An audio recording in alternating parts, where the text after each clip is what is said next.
എം.ടി. വാസുദേവൻ നായർക്ക് മലയാള സാഹിത്യലോകം അന്ത്യാഞ്ജലി അർപ്പിച്ചു. എം. മുകുന്ദൻ, സാറാ ജോസഫ്, ബാലചന്ദ്രൻ ചുള്ളിക്കാട് തുടങ്ങി പുതിയ തലമുറയിലെയും പഴയ തലമുറയിലെയും സാഹിത്യകാരന്മാർ സിതാരയിലെത്തി എം.ടിക്ക് അന്ത്യാഞ്ജലി അർപ്പിച്ചു. ബുധനാഴ്ച രാത്രി മുതൽ തന്നെ സിതാരയിലേക്ക് എം.ടിയെ അവസാനമായി കാണാനായി മലയാള സാഹിത്യലോകത്തിന്റെ ഒഴുക്കായിരുന്നു. പലരും എം.ടിയുടെ അടുത്ത സുഹൃത്തുക്കൾ. നിരവധി പേരെ എം.ടി സാഹിത്യലോകത്തേക്ക് കൈപിടിച്ചുയർത്തി.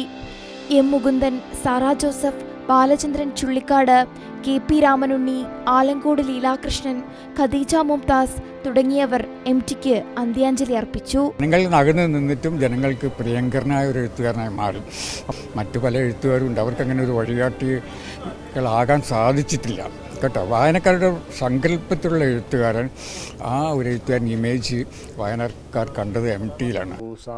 കൃത്യമായ മതനിരപേക്ഷ നിലപാട് അദ്ദേഹം കൈക്കൊണ്ടു. തുഞ്ചൻ പറമ്പിൻ്റെ കാര്യത്തിൽ അടക്കം തുഞ്ചൻ പറമ്പിനെ ഒരു മതനിരപേക്ഷ സ്ഥാപനമാക്കി തന്നെ നിലനിർത്തണമെന്ന കാര്യത്തിൽ അദ്ദേഹത്തിന് വലിയ നിഷ്കർഷയുണ്ടായിരുന്നു. അത് അതേപടി തന്നെ നിലനിർത്താൻ അദ്ദേഹം ജീവിതത്തിൻ്റെ എല്ലാ ഘട്ടത്തിലും പല വെല്ലുവിളികളെയും അതിജീവിച്ചുകൊണ്ടാണെങ്കിൽ പോലും അദ്ദേഹം ശ്രദ്ധിച്ചു. അദ്ദേഹത്തെ പോലെ ലോക സാഹിത്യത്തിന്, പ്രത്യേകിച്ച് മലയാള സാഹിത്യത്തിന് സംഭാവന ചെയ്തവർ വേർപിരിയുമ്പോൾ നമുക്ക് അഗാധമായ നഷ്ടബോധം അനുഭവപ്പെടുന്നു.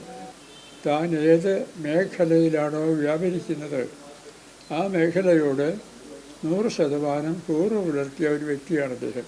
എൻ്റെ കാലഘട്ടത്തിൽ എന്നോടൊപ്പം ജീവിച്ച, ഇപ്പോൾ ജീവിക്കുന്ന എല്ലാ എഴുത്തുകാരുടെയും മാതൃകയായിരുന്നു എം.ടി. അത്രയും ശക്തിയുള്ളൊരു മാതൃക വേറെ ഇല്ല. എല്ലാ മലയാളികൾക്കും ഇത് തീരാ നഷ്ടം തന്നെയാണ്. കാര്യം ഇനിയൊരു എം.ടി ഉണ്ടാവുകയില്ല. മലയാളത്തിൻ്റെ പ്രാണൻ നിലച്ചുപോയതുപോലുള്ള ഒരനുഭവമാണ്.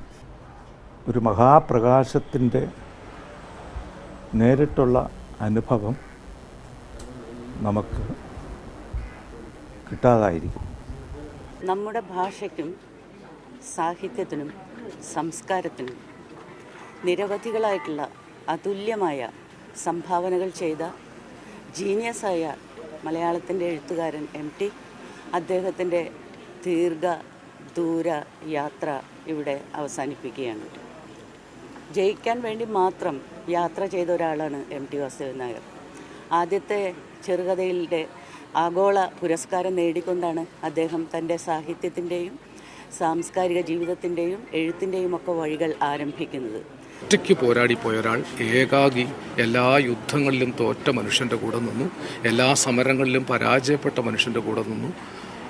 അഗാധമായ ഏകാഗ്രതയായിരുന്നു എം.ടി നമുക്ക് തന്നത്. ആ ഏകാന്തമായ വിഷത്തെ അമൃതാക്കി തന്നതാണ് അദ്ദേഹത്തിൻ്റെ രചനകൾ. എം.ടി മരിക്കുകയില്ല. ഭാഷ മരിച്ചാലും എം.ടി ബാക്കി നിൽക്കും. കാരണം അമരന്മാരുടെ ജീവിതമാണ് എം.ടി രേഖപ്പെടുത്തിയിരിക്കുന്നത്. എം.ടി വിട പറയുമ്പോൾ തന്നെ അദ്ദേഹത്തിന്റെ രചനകളിലൂടെ ആ സാഹിത്യകാരൻ മലയാള ഭാഷ ഉള്ളിടത്തോളം കാലം ജീവിക്കും. News desk, Kairali news.